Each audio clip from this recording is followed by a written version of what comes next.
Okay, well, we will get started. Welcome to our Bruce County Public Library event called Toward Zero Waste, our roundtable discussion. And we're here. It is June 10th, 2021, and we're going to get started. So at present time, we are a live event. We may be admitting other people to the room just so you're aware.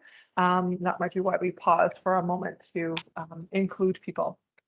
So we are going to just quickly get started here. This session is being recorded. I will mention that again as people join. Just a few administrative things with Teams, but of course you can have your camera on or off and use the mute button if needed. And we encourage the mute button and keeping your camera off for the recording if that's your preference. Going through things this evening, we will have our guest speakers make some presentations, and then we will, following our welcome and introductions, and then we will open the floor to a roundtable discussion to discuss challenges, solutions, advocacy, and action. And then we've got one slide with a few resources that are library based, and we have a link to an evaluation as well, which we will send via email. And then we will aim to sign off at 7:45 because our branch here at the Walkerton Branch Library closes at 8. Okay, so I wanted to just begin this evening's session. And here I'm just going to let someone in. They've got a guest waiting in the lobby. Okay, welcome. We're just going to keep going here with our presentation. One moment. There we go. So getting started, again, welcome. And really, we wanted to open up this event because so many people are questioning the waste that is produced in their homes, workplace, or their school. And if that's been you, then you're in the right place and to be inspired to make some changes. And so my name is Brandy. I'm a library clerk here at the Walkerton branch of the Bruce County Public Library. And the idea of reducing household waste is something that I have been interested in for some time. 10 years ago, we were living as a two-person household, my partner and I, in Victoria, BC. I guess he was my husband at that point. And we were able to reduce our household waste quite drastically by changing our buying habits. We were able to recycle many types of plastics via a community initiative. And we subscribed to a compost pickup service. In the time, our final years that we lived there, we lived in an apartment. And then in 2010, we saw a showing of a very inspiring documentary film called The Clean Bin Project by Grant Baldwin and Jen Rustemeyer, a Vancouver couple who competed with each other to see who could live waste-free for a year. And the documentary explored their journey, but it also really dove into a lot of the complexities and challenges associated with reducing household waste, sort of living in our larger environment, especially urban environments and et cetera. So that is a really interesting film, and we enjoyed that. And it really inspired me personally as one half of our couple to do even more. And in 2010, before our daughter was born, I grew up in this area. We moved back to Bruce County and moved to Walkerton. And it was a bit of a shock to not have the same access to eco-purchasing and recycling options that were limited. We had come from a larger city in a slightly more progressive area of the country in terms of some environmental thinking and habits. And we knew we were moving to a small town, but it was a bit of a culture shock in that way for us. And so also there was that change of course, climate and geography. And we left behind our commuter bicycles, and we have since become a 4-person household, and we have 2 vehicles. So that was a really big change for us. Along the way, we tried our best. We've added 2 children to our family, and it's not always easy. So I think that's important to talk about. But I have learned a lot, and really that household waste reduction is fluid and dependent on factors. And there's so many exterior factors that we always can't control in our household, but it's a journey. In 2013, I came across Bea Johnson and her website and book, The Zero Waste Home. And Bea's efforts to reduce her family trash was very inspiring. In this photo here, you can see her holding one jar of trash. That was often what they were able to reduce their waste to, was just simply this one small jar. And I found her approach in her book to be quite simplified. It wasn't always sustainable or easy for me, but I still found it quite inspiring. So pre-pandemic 2020, the Walkerton Branch Library had partnered with Brockton's Municipal Environmental Advisory Committee, the Grey Bruce Sustainability Network, and Victoria Jubilee Hall here in Walkerton to bring Bea to Walkerton in June 2020. Unfortunately, of course, because of the pandemic, that speaking event did not happen. I hope someday that we may be able to arrange something in person or a virtual presentation in the future. But so this has been on my mind and kind of on the back burner for a number of months now. Here we are in June of 2021. So I'm really excited that today we can have this wider discussion and presentation about waste. So I'm really pleased to welcome Laura Wood, who is a member of the concerned citizens group Owen Sound Waste Watchers. And they have picked an incredibly impressive 203,259 litter items throughout their cleanup since September 2018, and they have advocated for change at City Hall. So we welcome Laura and look forward to hearing those impressive, some of those numbers and figures as we hear Laura's presentation. And we're also welcoming Bruce Davidson, who has worked with local organizations and environmental groups, including Brockton's Environmental Advisory Committee, the Grey Bruce Sustainability Network, and most recently Elephant Thoughts, a very unique Collingwood-based educational charity. And having worked with Bruce on a number of projects, I know that he excels at determinedly working to see a great solution come to life, and has brought municipalities and industry partners together through a number of recycling programs that I hope we will hear in about more detail tonight. So we thank you to both Bruce and Laura for joining us. So that just gives you a little bit of background and where I'm coming from and why I wanted to bring this community discussion event together, and our two speakers that have joined us. So let's get started. Oops, I'm just going to back up here. So I actually have Bruce's presentation. Bruce will go first, and let me pull that up on my other note here. There we go. Here we are. Excellent. And one moment, let's just hit the right. There we are. Okay, so Bruce, go ahead and I will follow your lead. Okay, that could be dangerous, but it's all good. Thanks so much, Brandy. I think that really the work of managing waste and managing the future of our environment is never going to be done. So everything is a work in progress. I think we're going to learn as we go. And I think that the biggest challenge for people is the frustration of wanting to do something but not seeing a path forward. And so my experience with municipalities has been, it's not that they don't want to undertake certain programs or policies, but they are constrained by the staffing that they have in terms of the amount of time they can put towards a program, or in some cases it's cost.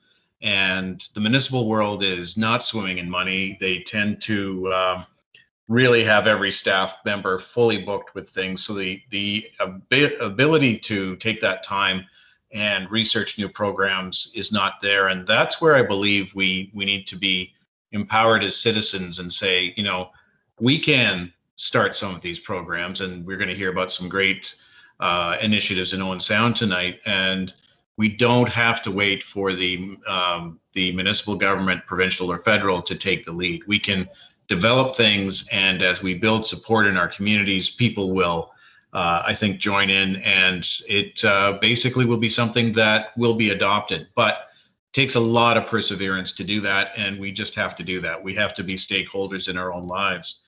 So today I want to talk about two programs that we started here for recycling. And I wanted to say that the end goal with problematic recyclables is not to recycle them forever. It's to move away from them as we can. But the problem is that as small communities, we don't have the ability to ban certain packaging types that are utilized internationally with the wave of a wand. So while we are hoping that those companies will move away from those materials, while they have them, I think we need to deal with them and stop them from entering our environment. So the first one I want to talk about is film plastic. And if we can go to that first slide, Randy. So I think when you're looking at any of our items that we want to deal with, we want to ask some questions. Well, why do we want to take care of this product and get it out of the environment? And very simply, plastics are just not readily eaten by bacteria. So they're going to be around for a long time. They won't biodegrade, but they will break into smaller and smaller bits and will eventually get so small that they are mistaken by small organisms as food and start their way up the food chain.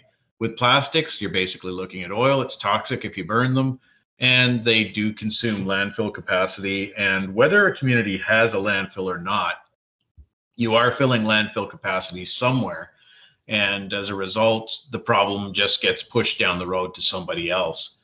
So if we could move to the next slide, and if I sneeze, it's my body building a reaction to my last COVID shot yesterday, thinking I'm dealing with something. So it's just part of the background noise. Anyway, so what is film plastic? Well, that's very important to define for people, because I think most people will say it's the grocery bags, and it is. But we would look at the average household and say, there are about 18 different types of packaging, and you see some there that are represented, that the average family of 4 is going to produce a full bag of this stuff every month. And when you think of that in terms of a whole community, that just results in mountains and mountains of material.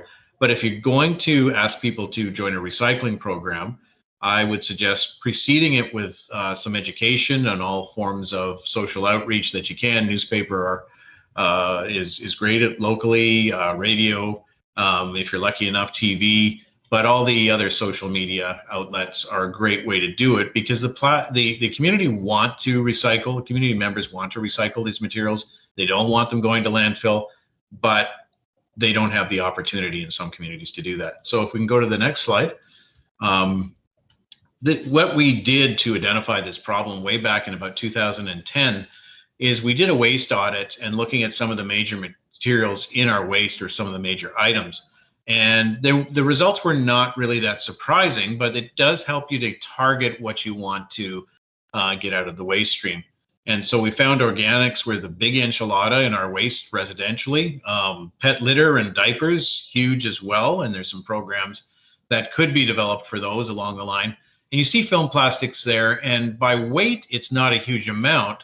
But if we go to the next slide, let's look at it by volume. All of a sudden, that's a real eye opener. It takes up more space than the other products by far. So out of 6 bags that we looked at, 2 of them in that audit were just film plastic. So hence saying, we've got to do something with this material.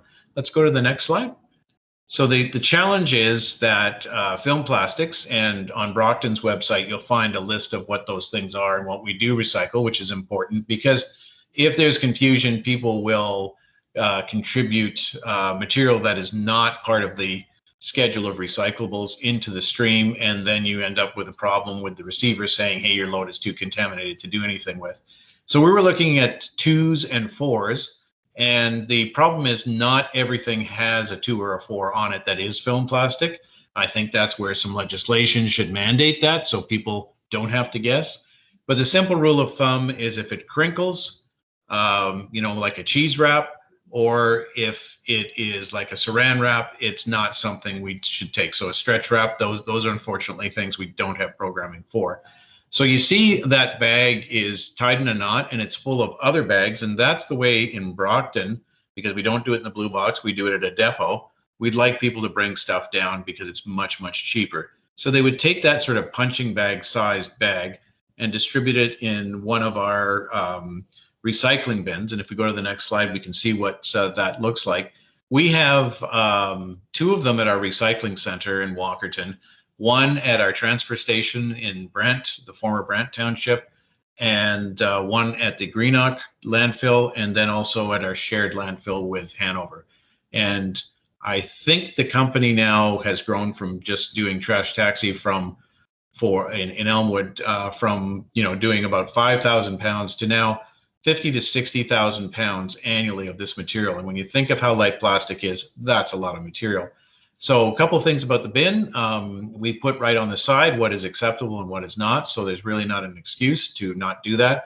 Top of the bin is generally locked because when we leave bins in public spaces, there are unfortunately that small percentage of the population that will put household garbage in there. So the hole in the side is really to discourage that. And it's easy to slide a plastic bag and a bunch of bags in there. Not so easy to dispose of your whole couch, as we experienced with someone throwing in our cardboard bins where they took the time to cut their couch apart and put it in there. So we do have to try and bring people on board in a way that they can easily do the right thing. And if they do that, we have never had a load rejected as part of that education process. So if we go to the next slide, we can see what happens with film plastic is Trash Taxi bails it for us, because if you tried to ship it loose in a truck, you'd get virtually no weight to it because it's just too light and fluffy. So by bailing it, each of those bales is between 700 and 900 pounds, and then that makes it really easy for shipping. So it's bailed, and the other part of recycling programs that's very important is you don't want to be recycling something that has to travel a great distance and create all kinds of greenhouse gas in the process. So Elmwood, as many of you know, is just north of Hanover, just not very far away from both the communities of Brockton and Hanover. And then it's just shipped down to Listowel, Ontario. And if you go to the next slide, you'll see what happens there. We've got bags of film pellets, and that's what happens with the plastic when it's received by ESF Plastics. They will then clean the material and then pelletize it. And these pellets are then sold to companies that make everything from blue boxes to coat hangers and thousands of products. So the loop is really nice in so much as we collect the film plastic here, bail just a few kilometers down the road in Elmwood, and then within 60 kilometers, it is then made into pellets that can be made into new products in Listowel. And what we're really trying to do is, while we still have plastics to deal with, is make sure that the single-use plastic comes back again and again and is made into something that is a durable good. So the road, hopefully leads us to the elimination, but while we still have them, we want to deal with them. If you go to the next slide, you can see an example of a product that would be made of that. This is a laminate decking made out of film plastic, and that will last for many, many years and is much more durable than wood. And so it's a good use for the material, because when it's done, it can be recycled again. We also use eco-rouster grids here in Walkerton, which if you come down to our community garden, you'll see in use, that allows water to penetrate through the grid system, but also allows folks with mobility issues to move easily in wheelchairs and with walkers and with canes and enjoy our garden at our raised beds. So again, it's the idea of, while we're still dealing with the material, let's not take those single-use things and commit them after 15 minutes of service as a plastic bag to an eternity in a landfill. So we can jump from there to the next slide. And actually, just before, you don't have to move back, Brandy, but just before I leave that, from the conception of that program with film plastics to wanting to do it and getting it done is usually about a couple of years. So that's why I say perseverance is really important. Demonstrating to the municipality that they can do this efficiently and cheaply is really important. The other material that we've been struggling with and did find a solution to is the expanded polystyrene, more commonly known as styrofoam, but that's actually a brand name. And this is expanded. The extruded would be the type of thing that you'd see with meat trays or takeout food containers. Those takeout food containers are going to be banned in the next year or so if the government stays on course for that. And in fact, they are banning the expanded stuff in use in floating docks and buoys that are floating, because those materials become so contaminated, there is no hope for recycling. This material is everywhere, and when you start to collect it, you see just how much you have. So in Bruce County, we had a number of municipalities, almost all of them, involved in a program, and ours ran for about 10 years. In that time, we transferred away from landfill, or diverted away from landfill, approximately 170 tractor trailer loads of the material. And if you were to stack those trailers end to end, you would find that that's about 5 times the height of the CN Tower and the size of the back end of a transport trailer. So that worked well until the company that was taking it from us loose said, we no longer want to use recycled material. We sent them 17 tractor trailer loads a year. They used 26 tractor trailer loads every single day. So for a couple of years, we were stuck with no solution. But once you start a program, people keep bringing it. So at that point, it was being made into fireproof building insulation by being mixed with gypsum and newsprint. But that ended. So we're then left looking for a solution. So if we go to the next slide, what we found was shipping now was a problem because the material is really light. That's a giant bag. It's hard to judge the scale of styrofoam or expanded polystyrene. And that would fill a skid about 4 feet high by 4 feet wide. So it's the size of a Gaylord box. It's absolutely huge, but it only weighs about 25 pounds. So what to do about that? We have to get more weight on the truck to make it even remotely feasible for shipping.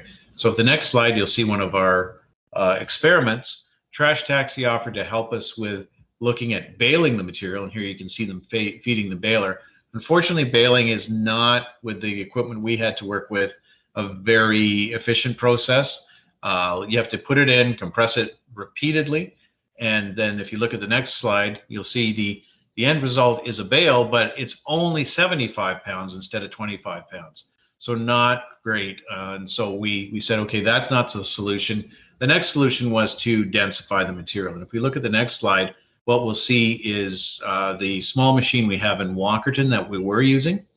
And this machine will densify the material 50 times over so that you get a log out of it, which I think is the next slide. And that log is about 3 feet long and weighs about 10 pounds. So that was great, but the difficulty was that the machine could only produce about 30 pounds of material an hour, and labor was a problem because it's all great and well and great to say we want to be active in recycling, but the difficulty is if the costs are too high, the program's not sustainable. So if we can go to the next slide, we can see we were successful. This was back just before the pandemic. Our first load that's actually double loaded on the other side. So that's 12 skids of material leaving Walkerton in November. That's about 7,000 pounds of material, which is sizable when you think of that going into the landfill. So picture that's a transport truck behind it. Picture that being, undensified, about almost 10 of those trucks headed to landfill and almost 10 of those trucks on the road. So that was a good solution to start, but the costs were a little difficult to keep up with, and the future of the program was at risk. If we go to the next slide, we can see what we are currently doing. Now, nothing is ever a waste. We explored it. We used our densifier, and the gentleman who runs Second Wind Recycling, Dane Rice, out of the London area, was inspired by what we were doing. He went to the Stewardship Group and their Community Innovation Fund and was able to get them to agree to let him try something, and they would pay for a study that he would do in doing a mobile densification unit. So this is how he collects it in a bin like that. That's a sea can, or you can use a trailer like we have. And the material is just packed in there loose in bags. And if we go to the next slide, what Dane then does is the same thing we do here in Walkerton previously and still do. We tell people exactly what's acceptable and what's not. And about 90% of what comes in is acceptable. And then on the next slide, we can see what it looks like when it comes out the other end. These are much bigger than the Walkerton machine. So that in itself on one skid is approximately a full tractor trailer load worth of material. That will then be shipped off to, he's currently collecting from multiple municipalities, and that'll be shipped off to be processed into durable goods. Things like picture frame moldings, crown moldings, sound insulation board. And the list of materials is growing daily. And if we go to the next slide, we can see how Dane does it. He's currently using a system like this. He may be going to a larger one soon. It's basically just a Ford F-250 pickup truck with an ultra quiet diesel, so he doesn't require power from wherever he goes. to pick up, and he picks it up on site, densifies it on site, and then you get those logs. He takes it away and he markets it. So we went from a situation where we only had Brockton and Hanover still doing it in the region. Now we have every municipality in Bruce County participating in this program in some form. Hanover is in, Town of Blue Mountains is about to start. Meaford is looking at how they can get involved. Grey Highlands is looking as well. And if we go to the next slide, why is that important? Well, we are in the middle of the blue box transfer of protocols system that's underway, and by 2025, all municipalities will be there. But unfortunately, this is a system that favors the producers of the material who will be paying for it heavily. So the producers will pay for the total cost of all recycling, but we are not certain which materials are going to be included, who will run the program.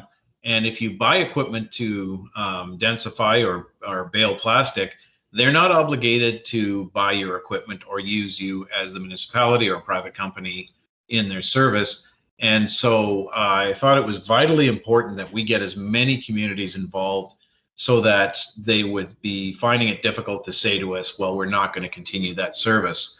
As it stands right now, if a municipality is not currently recycling any material, any of the vast array of materials, it's unlikely that they will be included in the future. And the other fear we have is that they may go to a targeted zone of assessment where they say, well, we want to get 80 or 90% of this material, whatever it is, in Ontario. Well, they can do that in the GTA and Ottawa and London without ever touching Grey Bruce. And that's a direct download to our landfills here and to our environment.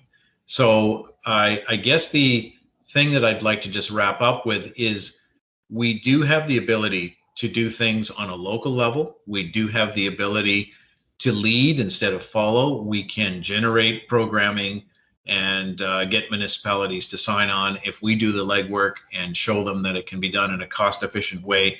Once these programs start, the public really love them. They want to see these materials kept out of landfill. And so I think that's where I will conclude for now. And Brandy, I think we were going to wait till the end for questions, were we?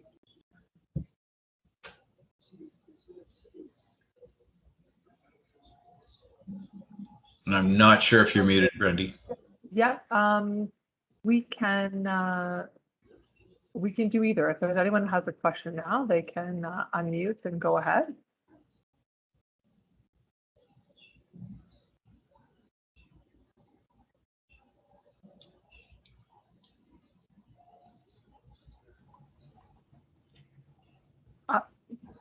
Bruce, I did have a question. I don't know if you're prepared to just quickly sort of explain some of the background or organization or like funding. How could these things come about without direct municipal support to get them off the ground?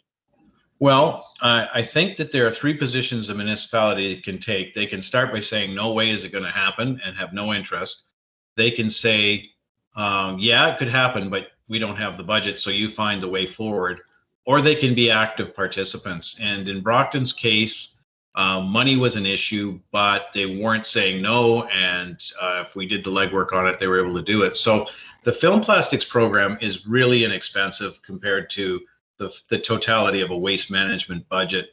That program, I think the baling costs, we don't pay for the transportation. We don't get anything for the product right now, but it is transferred to Listowel free of charge once Trash Taxi bails it. It's about $5,000 for Brockton to participate in that, maybe a little higher now.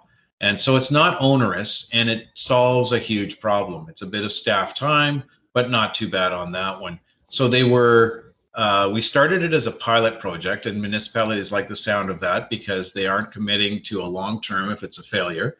And pilot projects allow you the latitude to morph the program as you go and see if your assumptions actually fit reality as you move forward.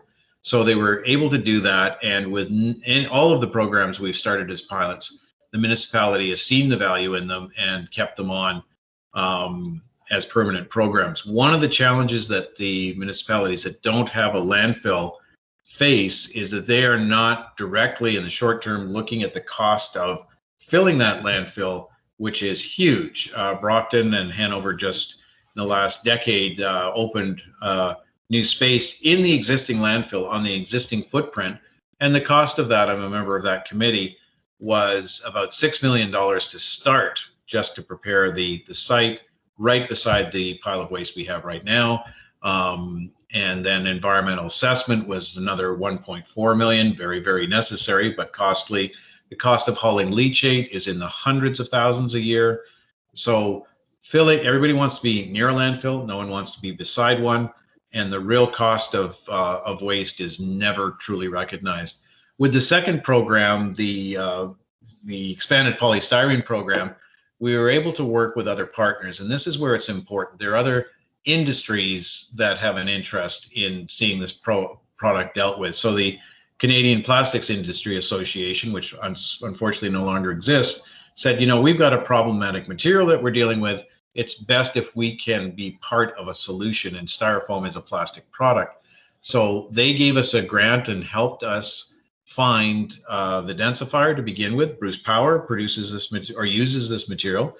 They were very eager and they helped us as well. The Food Packaging Institute helped us. So if you can leverage the opportunity for a municipality to participate, but not lean on them heavily for the capital investment, as was the case where we basically took to start about a $50,000 program, and the two participating municipalities, Brockton and Hanover, were both only in for about $3,000 initially. If you could buy a house with that little down payment, you'd buy 6 of them.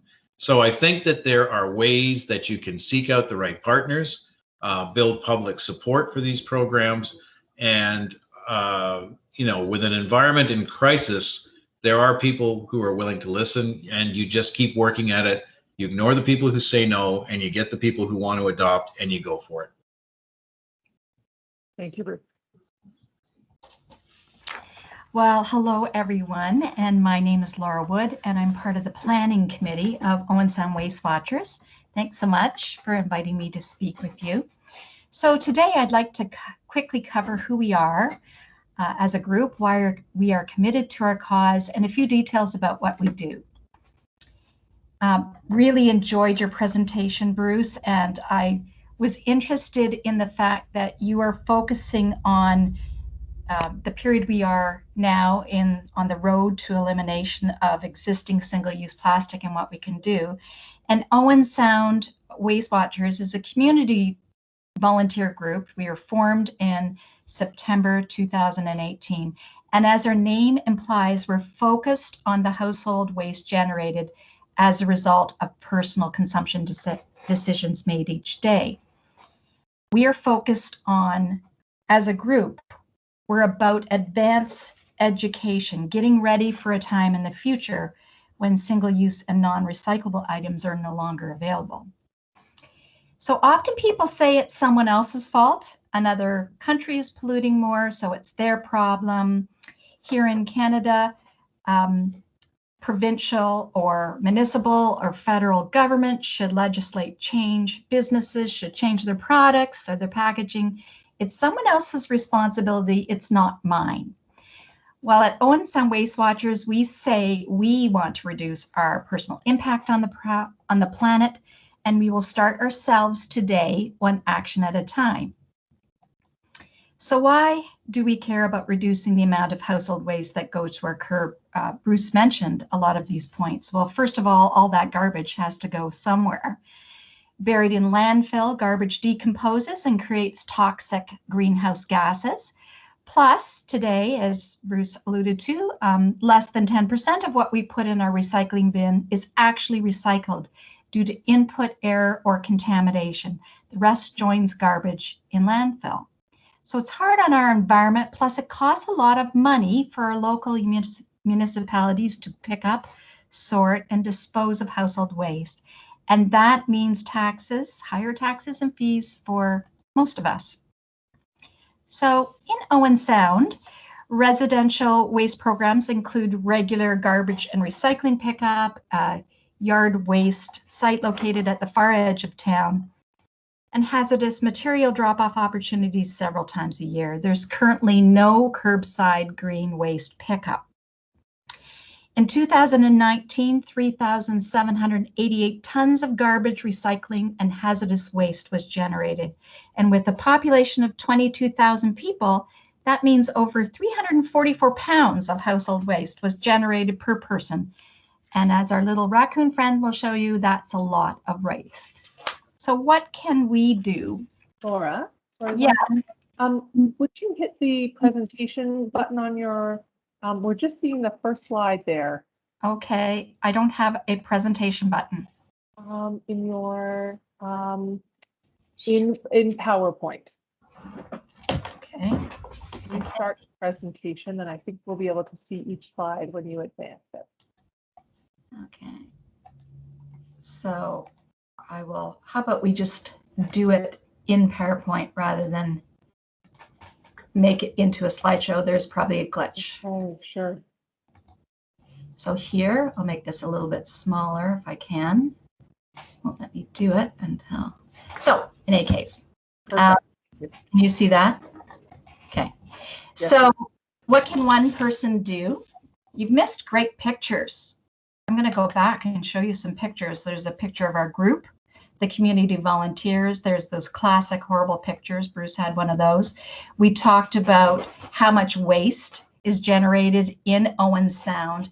And now we're at what can one person do? So it all starts with an understanding that our consumption habits have a major impact on the waste produced by our household. That seems like an obvious thing, but it doesn't necessarily come to mind when you first think about what can one person do. Well, you need to get to know your stuff. What do you buy and what goes up to the curb for pickup? So the other thing you can do is follow the classic 3 R's: reduce, reuse, and then recycle. And our group talks about becoming a waste warrior and making one change at a time. Making one small change at a time. One of our younger members, Meredith, talks about making a vow to take action. So for me, it started in 2018 with a vow to never purchase water in a single-use water bottle again. These bottles take hundreds of years, if not longer, to decompose. Toxins can leach into the ground, and all for a refreshing sip of water. That change seemed like a no-brainer to me. And I discovered it didn't take too long for me to remember to grab my refillable water bottle along with my keys and credit card on the way out the door. When you vow, like Meredith does, to reduce your household waste, it shows you care about the planet and you become a true waste warrior. So what exactly does Owen Sound Waste Watchers do? Well, we work to educate and inspire through our website, events, YouTube videos, and social media presence. And here you can see our website, oswastewatchers.ca. On the website, we have an area called Take Action. And here you can find information about the 7 things that you can do as a person, not a business, not a municipality, a person who lives and buys and disposes of stuff. So those 7 things include, first of all, you can become more waste aware about the amount and content of what you're putting to the curb. Secondly, you can ditch single-use plastic like that water bottle I mentioned to you.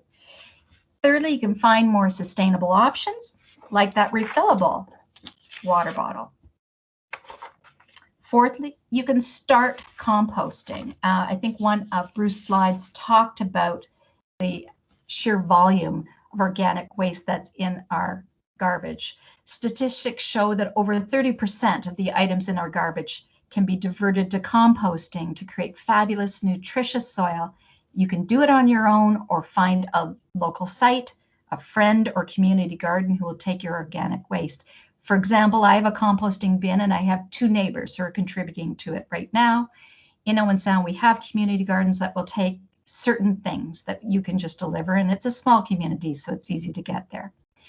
Fifthly, you can work to reduce the amount of paper that comes into your home. Let's save the trees, for goodness sakes, we need them for clean air. And also, let's save all that energy used to create new recycled paper. We talked about getting our R's in order. And lastly, you can help your community by picking up litter. Yes, some is dropped by careless people, but other bits can be blown out of garbage cans and recycling bins. No matter how it gets there, it poses a danger to our natural environment, and it needs to be picked up. So speaking of trash pickups, that leads us to a second strategy, holding events. Since 2018, we have hosted regular trash pickups where people of all ages gather to pick up litter and then chat over coffee afterwards in a local cafe. These events get a lot of attention. It only takes a couple of honks and thank yous called from passerbys to help solidify the knowledge that what you are doing is making a true impact on your community, and it really matters. Of course, since the pandemic hit, we've not been able to gather together. So since last summer, our events have been reimagined as apart and together activities. Participants go out on their own, send us the collection details, and then we all gather afterwards together on Zoom. Talking trash, and now it's on Zoom instead of over a coffee, gives us the opportunity to share personal challenges and triumphs, as well as learn tips from each other and from featured speakers. So for example, in May, we heard from a Bruce Trail Club group that is organizing litter pickups this summer. Our June 19th event will feature a panel of 4 speakers talking about all aspects of composting, traditional, worm, bokashi, and composting in community gardens. So we've gathered a lot of discarded items since 2018. As this slightly older image shows, most are cigarette waste. Cigarette butts are small but deadly items. With the plastic filter and chemicals found in each butt, it's very important they be gathered and disposed of properly. Owen Sound Waste Watchers ships all cigarette waste to a TerraCycle facility in Fergus, Ontario for appropriate recycling and disposal. And I'm just going to go off script here for a little bit and speak to one of Bruce's points about how a community organization can bring an idea to a municipality with a solution. And what was happening in Owen Sound is they, 2 years ago, I believe it was 2 years ago, maybe it was 2019, they were renovating the farmers market area and creating this new Riverside district. And there were so many cigarette butts around the farmers market because a lot of people come in and visit. And we would do trash pickups and we thought, what can we do? And we learned through a friend about TerraCycle. So our group actually banded together and bought a collection unit. They're about $150. And I went to City Hall and I said, this needs to be put up. And there were, well, it needs to be put up anywhere. At that point, I wasn't even thinking of the downtown or the Riverside area. And the person I was speaking to was saying and behaving all the ways that we were talking about before. They're understaffed, they're overcommitted, their budgets have been committed since a year ago in the budget meeting. And I looked down and they had the plans for the Riverside project right on the counter. And I went home and I got the unit and I brought it back.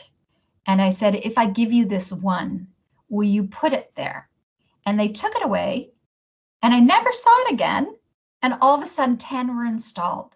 So it just goes to show you that individuals can make a difference if you're focused and you have a bit of luck. We were there at the right time.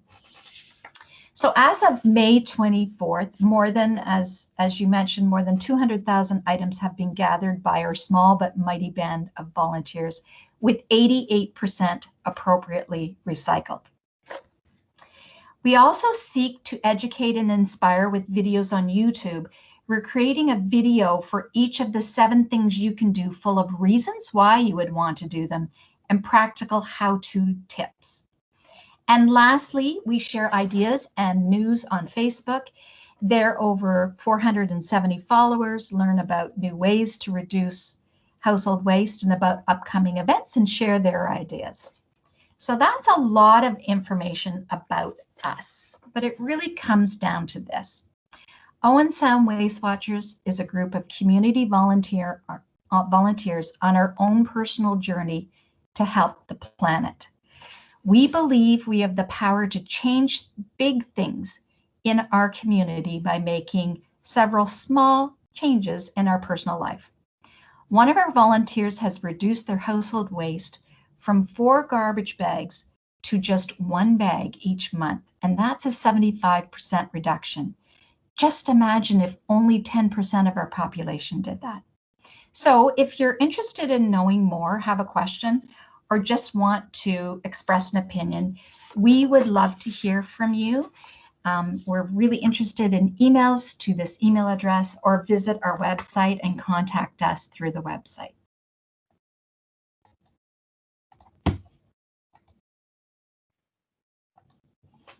There we go. Thank you so much, Laura. A moment here, hard to think and do at the same time.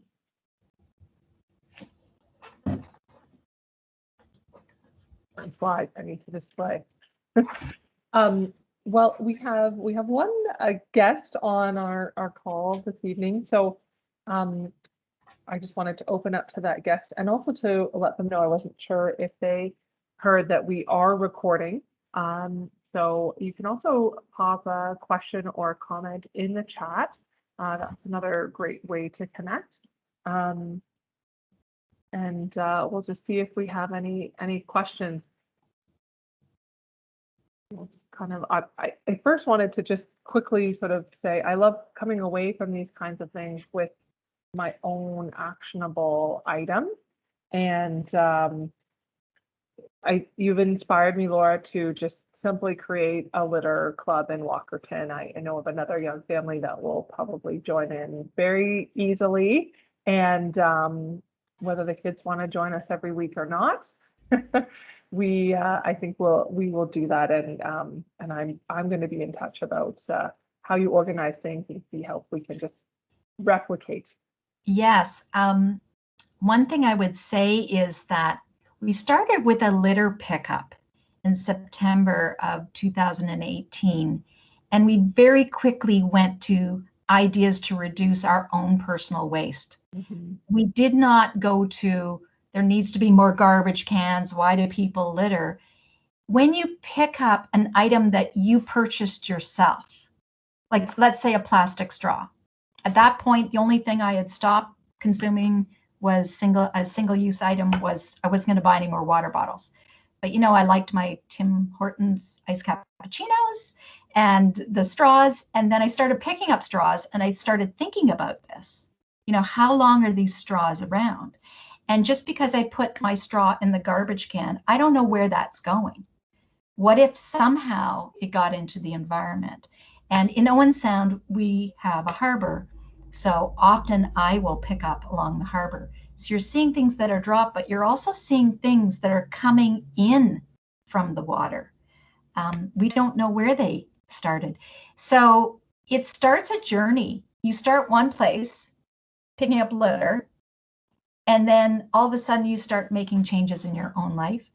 It's a lot of fun to do. I would say to you that it takes about 3 times going out to pick up litter to stop being mad at other people. That's a good tip. Yes. So, but we track, and we have a tracking method where we analyze what we pick up, how much is recyclable plastic, non-recyclable. All of the tracking methodology came from a fabulous organization by the name of A Greener Future. They run a Love Your Lake program around Lake Ontario, and I met Rochelle Byrne, who's the founder of that organization, a young woman who is completely inspiring. And she said the same thing. She started picking up litter on the shores of Lake Ontario and very quickly started moving towards zero waste in her own personal life, just because of what she was seeing there. She wasn't going to buy food for her baby in the disposable things that they all come in now.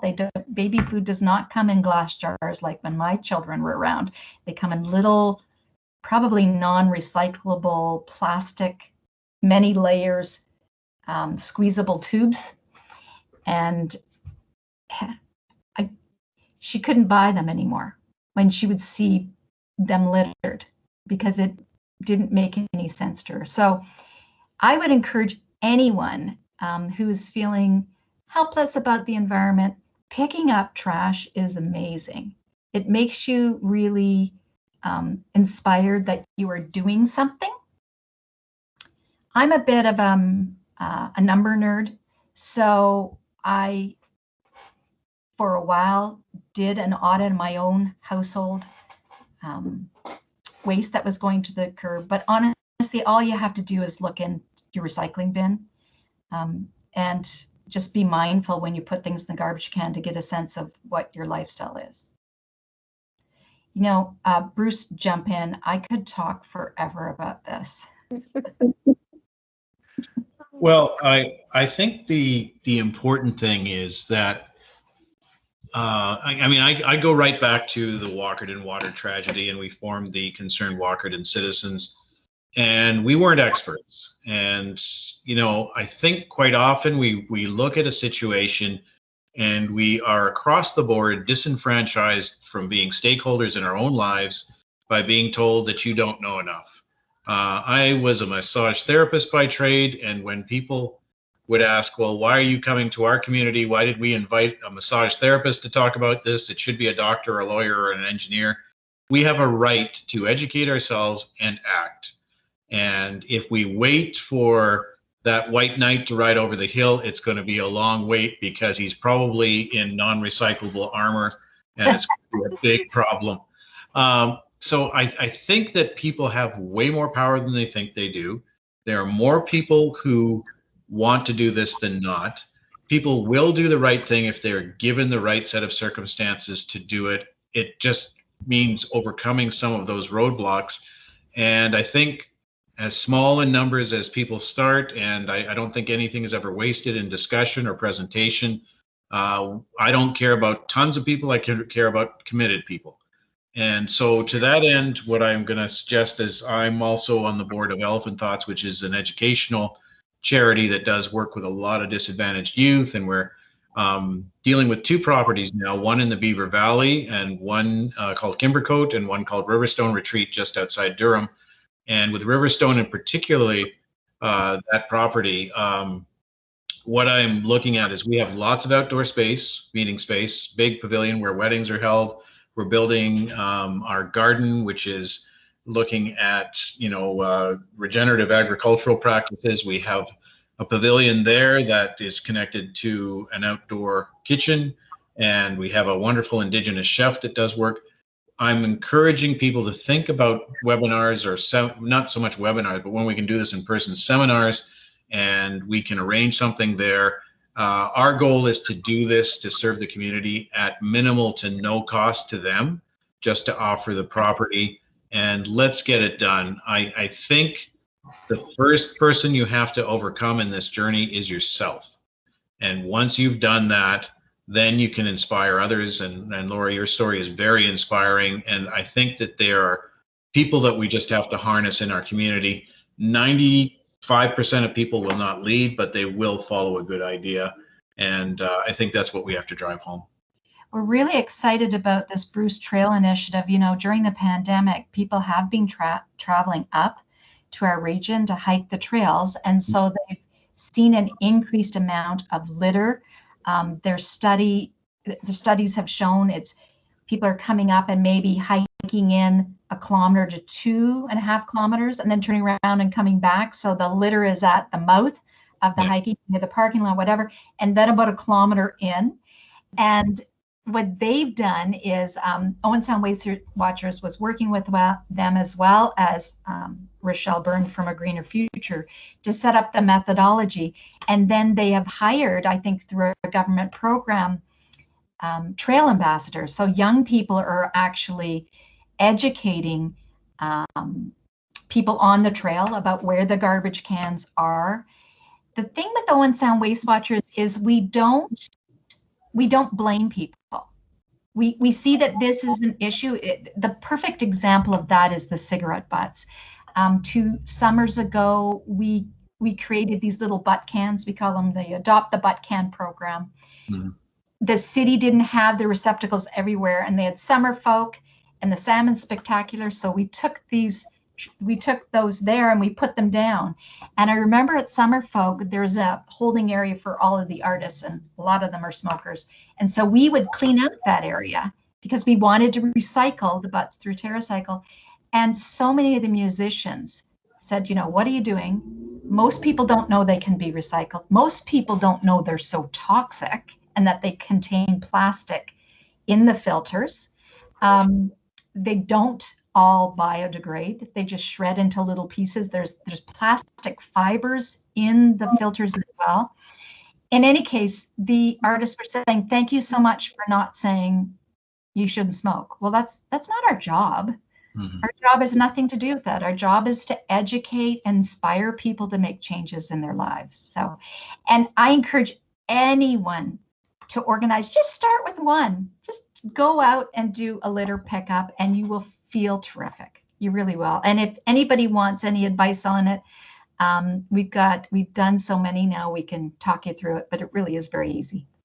The one thing and that is wonderful. The one thing that we did start, and is with COVID sort of hit a dead end, and also right now we don't have an active environmental advisory committee, and I'm hoping to comment on that tomorrow to the municipality about the need to keep that up. But we did develop the zero waste event tents that you can take to events, and basically you don't have garbages lying around, or you don't have unintended recycling, and it's an opportunity to set up these tents and have the streams of what absolutely has to be waste, which is only a very, very small percentage if you do it right. Talk to the caterers at the events first and say, what are you using, and how can we make sure that what you're using is either minimized or we can recycle it if necessary. Definitely collect the organics, and you can make a big impact. And I think those opportunities where we engage with community members to show them that there's a different path that they can follow, people are really grateful to see it happening. They are, I think, are unfortunately used to the fast food model where, yes, some of these fast food places have beautiful consoles for recycling, and then you go out behind to where they store the waste and it's all in one pile. And that's just very sad. So I think that what we want to do is develop systems that have integrity and be able to say that, we have researched this and there is a clear path forward with changing our practices and looking at materials that we're sending off, and is what's happening, what we're told is happening with them is actually happening. That's very true. If it's not, then we need to address that and say, is this window dressing? You tell people not to leave their trash on the trails, and some women think it's enough just to take their husband back with them. It's one of those things where I think we've got a lot of education to do. Well, and you talk about the zero waste tents. I would suggest that you contact the folks at the Grey Bruce Sustainability Network. They were a big part of the Summer Folk 2019 Zero Waste Initiative. And, all the people that came were signing on as vendors that they were going to do certain things. And so we did the little butt cans, but there was a whole group of people doing it for community events. And that's a way of educating, because as I said, the people who are there are going to ask you about it. I'm former chair of that organization, and brilliant. Sorry, I should have known that. But I think that's exactly it. It's not complicated. I think sometimes we make things more complicated than they need to be. And one of the frustrations with municipal organizations is the fact that they do have set protocols and rules and regs, and trying to get them over that hump. And that's where passing these things as pilot projects, we say minimal investment, maximum reward. Let's give it a try. And then when the political wing sees that the public loves the idea, then we've got a head of steam that we can work with. I think taking the fear out. Yeah, and the other thing that you mentioned is that we do have more power than we think. I mean, in part of my background, a couple of decades ago, I worked for an advertising agency. We spent a great deal of time talking about what the consumer wanted, what the target audience wanted. And, by our purchasing habits, we can drive change. Mm-hmm. And we are seeing it. Before the pandemic, there was a huge movement of companies like IKEA, for example, who is developing a replacement for the styrofoam with their mushroom product. And there is a movement, and it would not have happened without consumers saying, what are you doing? So we do have power because we are the ones who are spending the money. And we have power because we can pick up litter, we can chat with people. We're not restricted by what our municipalities are restricted by with protocol and with budgets. And so we can make, and Owen Sound Waste Watchers talks about just start with one little change. And it really makes a big difference. Yeah, and I think we just have to remember that the municipal folks work for us. You know, I know they have their struggles and the things that they have to do, but at the end of the day, let's make sure that they realize, and insulting them, you talk about blame, insulting doesn't help. No. You know, it's fun to do for a while, but let's work towards solutions that we can implement and demonstrate and then replicate. And I think that's our path forward. In my experience, you know, most of the people at the municipality would like to do a great job. And most of them live in our municipalities as well. So they're encountering the same thing as people. But they do have restrictions that we don't have as consumers. What I found is to be polite and tenacious. Just keep asking, giving solutions. Don't be discouraged when they say no. Don't take it personally. Just keep moving forward. I agree. One of the young ladies that has tremendous horticultural knowledge that joined our team at Elephant Thoughts as a contractor was asking me for some advice about how to approach senior staff about development of programs. And I said, you need to be a polite pest and, you know, be firm in what you want, but realize it may not happen tomorrow, but let's do it. And Brandy was about as fantastic an ambassador for the municipality and still is in a different role and getting things done and facilitating. So we need to find our champions at every level. And when we do, we need to utilize them and realize that change takes longer than we would like it to, but we can do it. Yeah, and Brandy, honestly, if you want to organize something this summer, I'll come down to Walkerton. I haven't spent a lot of time in Walkerton, and we can chat together as we're picking up trash. I'll even bring the pickers. Yeah. That would be wonderful.